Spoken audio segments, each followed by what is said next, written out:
This Honorable Court of Appeals of Tennessee is now in session. God save the United States of America, the state of Tennessee, and this honorable court. Good morning.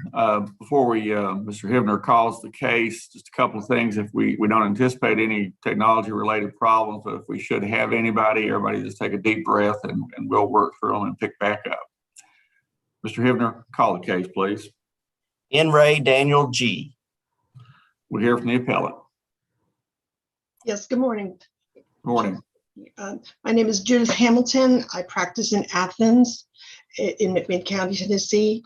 I was appointed to represent the appellant Misty Dawn Kirkland in this matter. She is the mother of Daniel G., who is actually, his name is Daniel Gillard, and he was born on June 16, 2010. At the time of the trial, he was 9 years old.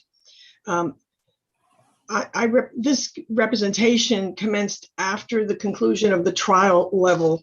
The trial in this case, there were 3 days of evidentiary hearings on this matter, and the entry of the judgment in this case went down on January 25th, 2021.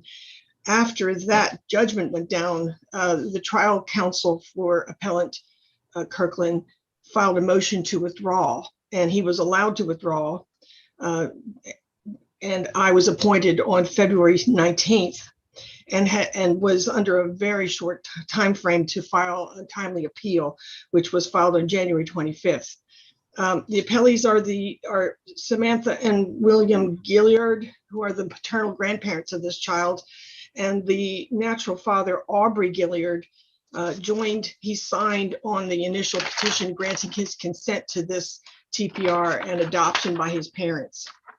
The issue the issues that were addressed in this case is whether or not, in this appeal, is whether or not there was sufficient evidence to support the trial court's findings of any of the 3 grounds that were used to terminate this mother's rights, and also if any of those grounds were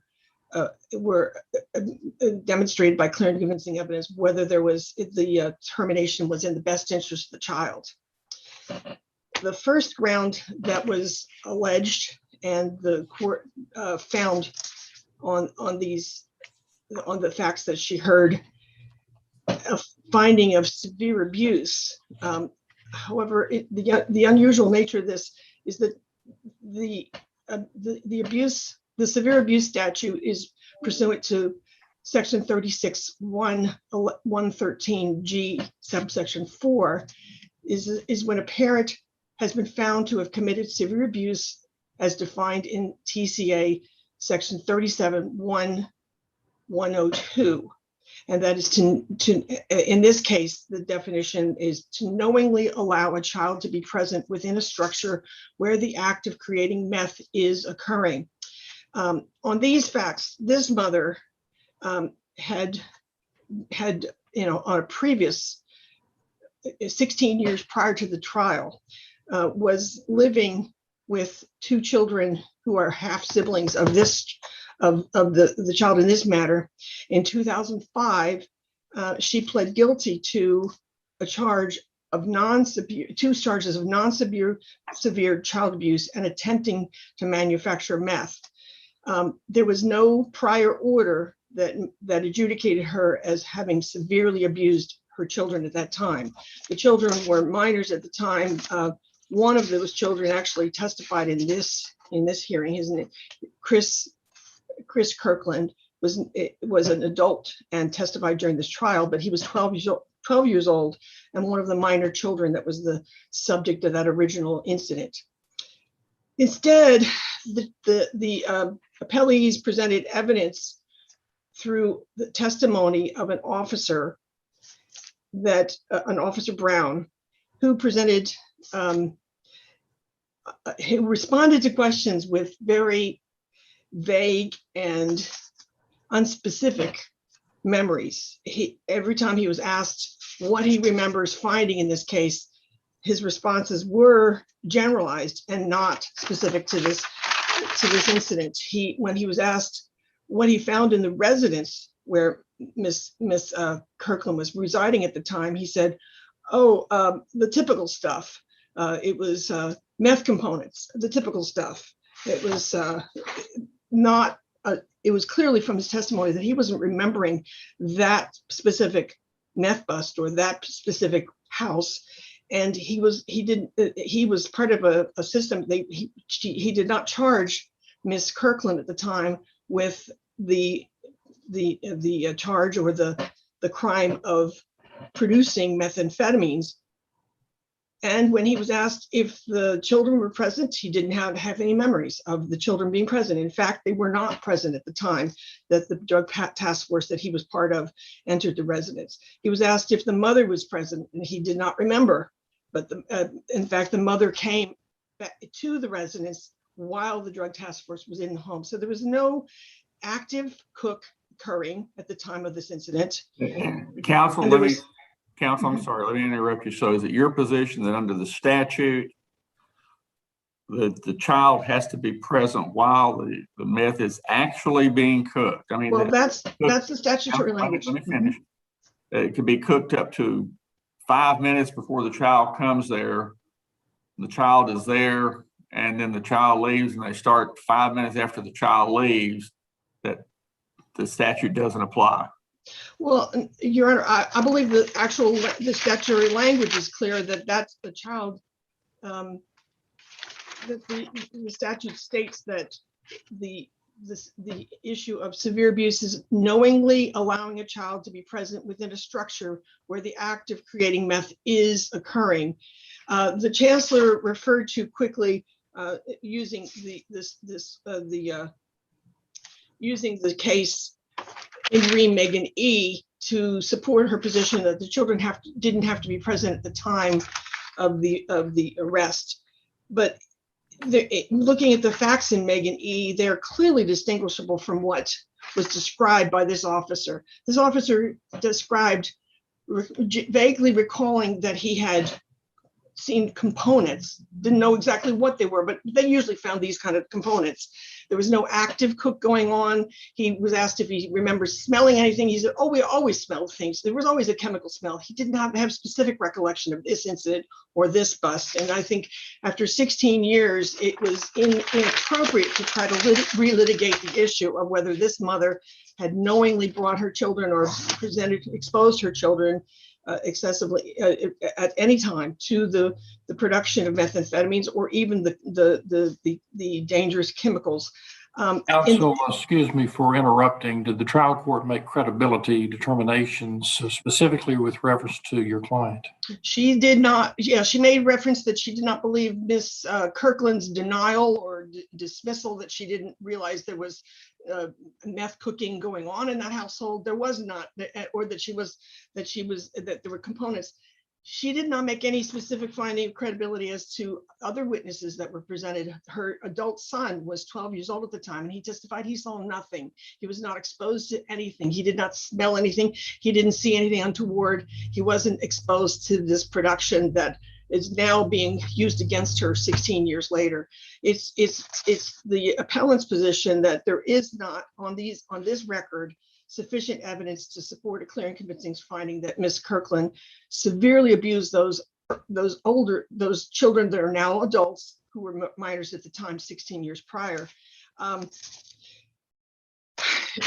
In Megan E., it's clear that there was an excessive amount of evidence that this child, Megan, had been exposed on a continual basis to methamphetamines, with 17 visits to the pediatrician and various symptoms that respiratory infections, sinusitis, and other symptoms that indicated the child had been repeatedly exposed to this. There was no evidence of that sort of thing in this prior incident where these children, the children were involved or were living in a house. There was no proof that there was actual meth cooking going on in that house, and the mother never pled to.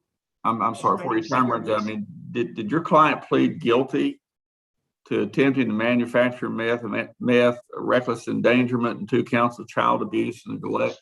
She did, but she did not plead guilty to severe abuse. There was no prior adjudication. I understand, but she admitted she pled guilty to attempting to manufacture meth in the house. Well, she pled guilty as an agreement because there was She pled guilty. right. There was an I don't know what her representation, her defense representation was at the time, but Neither do we, counsel, but she pled guilty. right, My question to you, to Right. manufacturing meth, right? right. All right. Well, the next ground that the chancellor found, and if I could just take back my rebuttal time, I'm sorry, I'm running out of the major argument. I would, if I can take the 5 minutes back that I'd given up. The persistent condition. 5 minutes back, or just 2 minutes back, or what? Well, if I could take my 5 minutes back, I'd like to address these other grounds. All right, Mr. Hibner, will you give her 5 minutes, and there'll be no time for rebuttal then? The ground of persistent conditions is a specific and clearly stated statutory ground that when a child has been removed from a mother's home for more than 6 months, and there are 3 specific elements, that the conditions that led to the removal of the child that is the subject of this petition, or other conditions that might lead to abuse, still persist, and that the likelihood of those conditions being remedied in the near future is very unlikely. And the continuation of parent and child relationship greatly diminishes the child's chance of early integration into a safe and stable and permanent home. The appellate has it takes issue with the trial court's findings of fact on the first 2 elements. Clearly, the child's been removed from her home for more than 6 months. It was several years that she was the child was living with the grandparents. Throughout those several years, she was repeatedly returning to juvenile court to try to obtain more time, which she saw as a progress toward obtaining custody, restoring custody of her son. And it was argued that those conditions continued. The main reason for the removal of the child was her drug addiction. And in the midst of this trial, yes, she was incarcerated at the time, but it was also clear from her testimony and her family's testimony, this has been the first time in her 20 years of addiction that she had been able to remain sober and refrain from using drugs for a significant period of time. It was the first time she testified that she had a clear head and an understanding of the consequences of her action. It was her position that there was a major change in her demeanor and her position. Even her incarceration at the time was part of the change in those conditions. That coming out of jail without any further probation issues over her head and restrictions on her ability to remain at liberty and to maintain her sobriety. So it was her position that she had already, in the process of this long-term rehabilitation and this longer-term incarceration, had obtained sobriety for a sufficient time and would be able to present a more stable environment for the child in the near future. Excuse me, counsel, did your client experience a violation of probation? And if so, did that impact this ground of persistent conditions? Well, there were, during the period that the child was in the grandparents' custody, she was violated on 2 or 3 occasions because of minor infractions. But each of those cases, she was getting less and less entangled by this addiction. She was removing herself from the serious drugs, and she was facing and basically flattening her responsibilities, flattening her sentence with the criminal court. And at the end of that sentence, she came out of jail with no additional probation over her head and the ability to focus on her sobriety and her environment and stay away from the factors that contributed to her addiction. But it is clear that the chancellor never considered the issue of whether or not the continuation of the parent-child relationship would diminish the child's chance to to be integrated early into a stable and permanent home. He was in a stable and basically a permanent home. He was with his grandparents. There would be no change. There will be no change in the way he perceives himself if and when his mother's rights are terminated and if he's adopted, because he will always be, in this case, with his grandparents. There's no reason or justification for terminating that relationship that the mother was seeking to have at least visitation with her child. It is clear from the, I've quoted in my brief significant case law that supports that the absence of finding one of the elements in a statute is not a minor matter. The chancellor did not consider this consequence, this change, whether or not there was the continuation of a relationship with the mother would interfere with him being in a stable and safe environment. There was no determination of that. There was no even consideration of those things. The final ground that was found by clear and convincing evidence, I think, is the most problematic. The chancellor made the comment that just because I'm sorry, but your time's expired. Understood. Okay. Thank you. We'll hear from the appellee, Mr. Wilson. Good morning. To hear someone stand up and say that this lady that persistent condition grounds was not established is beyond me. The statute says if you don't get your act together in 6 months after a child's been taken away from you because of your abuse or neglect, and that's what she was found guilty of child neglect and child taken away by DCS in November of 2011. All 11/11/11. That's the dates that the child was taken. She was found at Sweetwater, Tennessee, under the influence of meth with a weapon, and she was a convicted felon.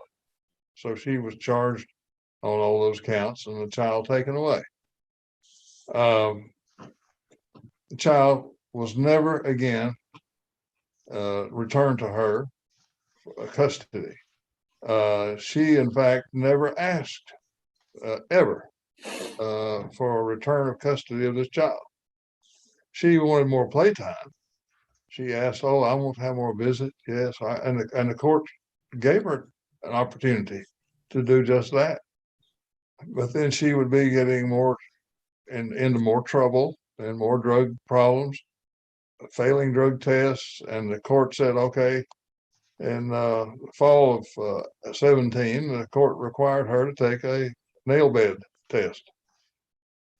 She refused. She never did take that test. So the court ruled, excuse me, that the plaintiffs in this case, that they could stop her visits if they chose to do so, which they did at that time. The chancellor wasn't impressed by that when we filed our petition in this case in July of 18, and she once again allowed her some visitation.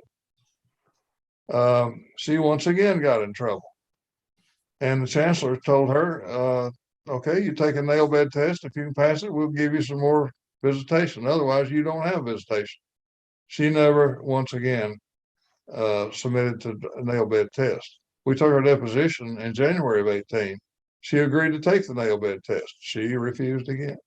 She does not want to take, and she won't do it today, I guarantee you, a nail bed test, because it's going to show what she's been up to. This lady there's no way that she's going to ever get her act together, in my opinion. She's gone through rehab 4 times. Claims she's going to go to the 5th. She didn't do it. Her life is a train wreck, and it's never going to be better. And the evidence in this case was overwhelming that she is not a suitable person to try to raise this child. This child has problems as well. He has some psychiatric problems that the Gilliards are having to deal with. Oppositional defiance. I'm not familiar with that term that much, but the professionals who dealt with him do deal with that. And they say he must have a stable home life, no rough and tumble life for him. He needs to have structure. He's got to have that, and he has that with the folks he's living with now, my clients. Mr. Wilson, Mr. Wilson, let me ask you a question, sir. On the ground of persistent condition, did the trial court make a finding that the continuation of the parent-child relationship would greatly diminish the child's chances of early integration into a safe, stable, and permanent home? Yes, Your Honor. Your Honor, our chancellor tracked that statute, as I recall, to the letter. Yes, and she did make that finding. Her findings, I can't improve, frankly, on her findings in this case. Her findings go right down the line of all the three. Well, it was the fourth one that she ruled we did not prove. She says we did not prove the fact she failed to visit 4 months prior to our filing. She did not, but of course, my clients had stopped her from visiting at that time. So I think that's why the chancellor did not grant that grounds as well. She had an opportunity to try to get visitation had she taken the nail bed test that the chancellor ordered, but she didn't do that. So she did not get her visitation at all in the 4 months preceding the July 18th filing of this petition. But the chancellor, her findings are just, I can't improve on it. My argument cannot improve at all on what she had to say. And they are detailed, and they cover all three grounds that she found.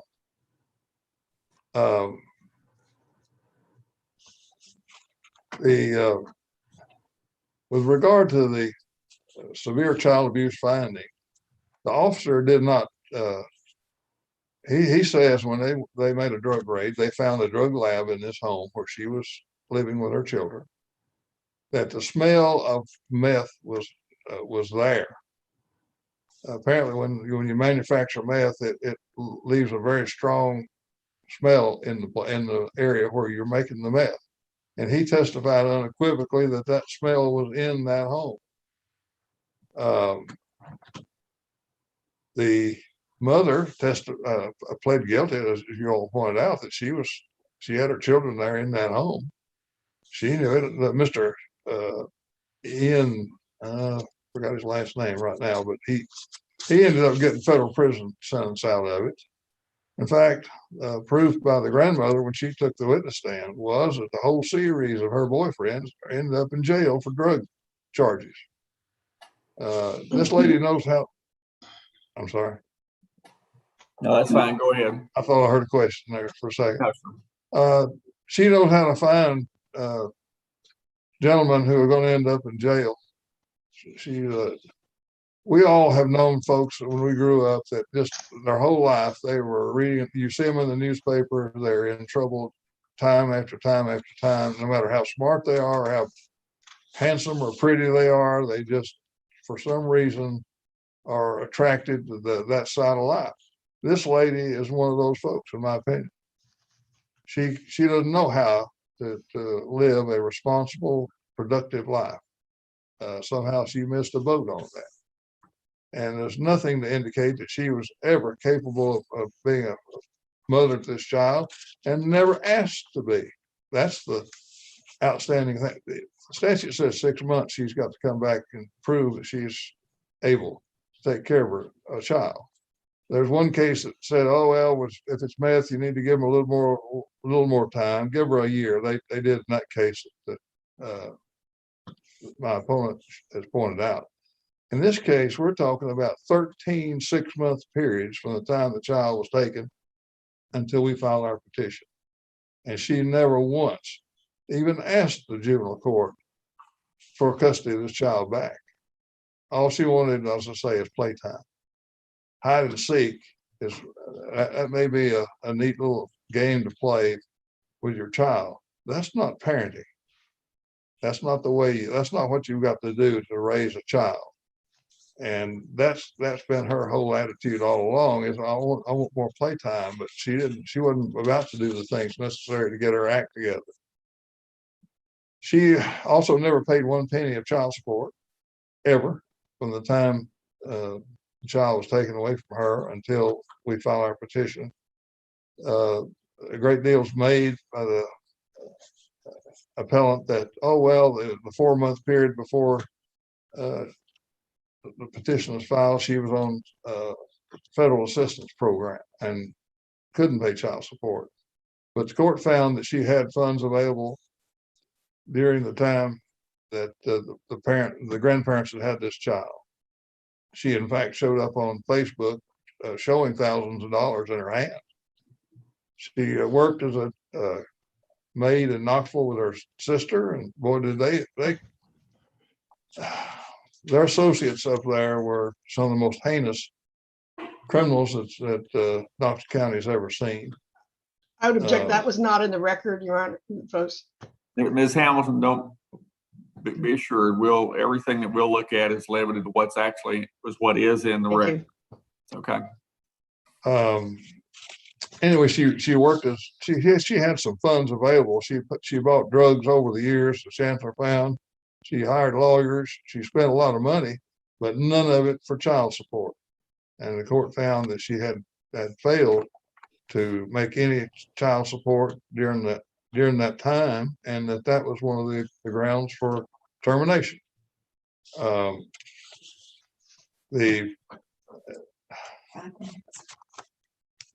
It's difficult for me to understand how in the world my opponent can really stand or present in this court that the chancellor did not have grounds for the findings that she made in this case.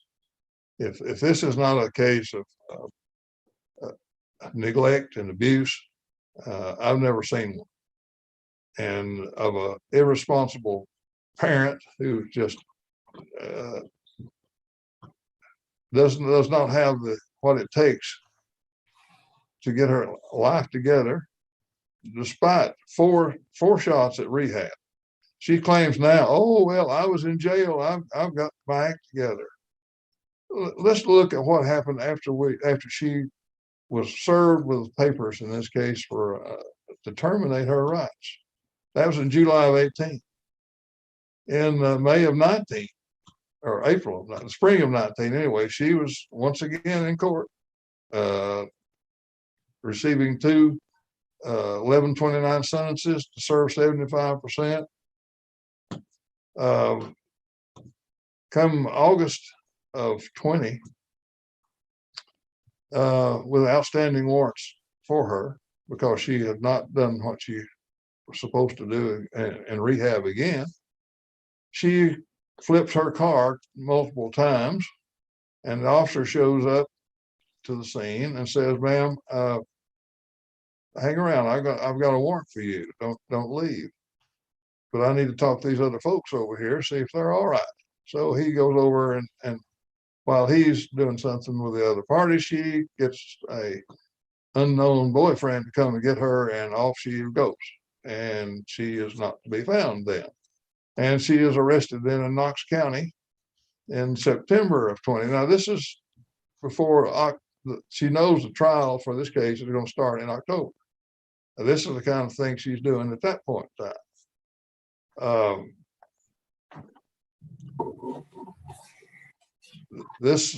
During this trial, she was either in court with an officer by her side. She was incarcerated the whole time because of her activities. The activities during the time that this case is pending. To me, that speaks volumes. When you know that you're being looked at by the courts, you know that your conduct is going to be the subject of this very case, and yet she's out here doing these sorts of things.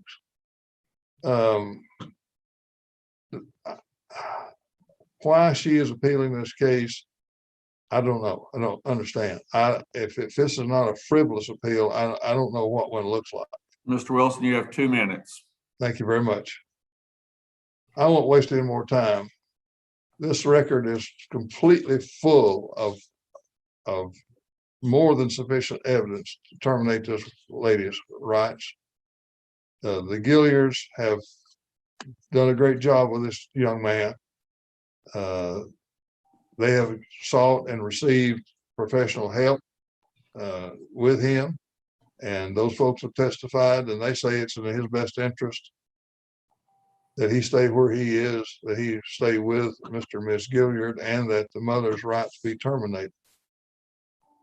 These are the professional folks who have dealt with this child. The court's findings are just as they're solid as they can be on the basis of the evidence that's there, and it's all on the basis of clear and convincing evidence.